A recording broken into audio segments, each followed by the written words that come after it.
ಮುಂಬಡ್ತಿ ನೀಡುವಂತೆ ಆಗ್ರಹಿಸಿ ಧಾರವಾಡದ ಕರ್ನಾಟಕ ವಿಶ್ವವಿದ್ಯಾಲಯ ಬೋಧಕೇತರ ಸಿಬ್ಬಂದಿ ನಡೆಸ್ತಾ ಇರುವ ಮುಷ್ಕರ 6ನೇ ದಿನಕ್ಕೆ ಕಾಲಿಟ್ಟಿದೆ.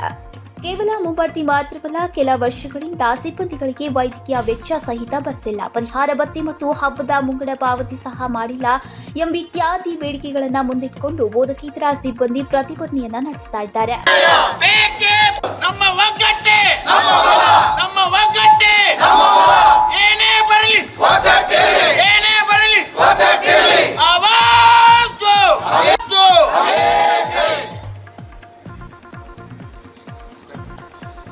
ಸರ್, ಕಂಟಿನ್ಯೂರ್ಲಿ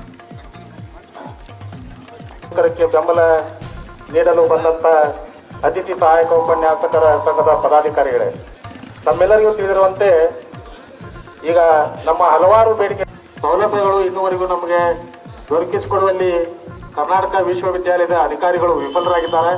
ಆ ಹಿನ್ನೆಲೆಯಲ್ಲಿ ನಾವು ಇದನ್ನ ಅನಿರ್ದಿಷ್ಟಾವಧಿ ಮುಷ್ಕರವನ್ನ ಹಮ್ಮಿಕೊಂಡಿದ್ದು ಇವತ್ತು ಈ ನಮ್ಮ ಅನಿರ್ದಿಷ್ಟಾವಧಿ ಕಾಲಿಟ್ಟೈತಿ. ಇದಕ್ಕೆ ನಾವು ನಮ್ಮ ಮೇಲಾಧಿಕಾರಿಗಳ ವಿರುದ್ಧ ನಾವು ತೀವ್ರವಾಗಿ ಇವತ್ತು ಪ್ರತಿಭಟನಾ ಕಾರ್ಯಕ್ರಮವನ್ನು ಹಮ್ಮಿಕೊಂಡಿದ್ದೇವೆ.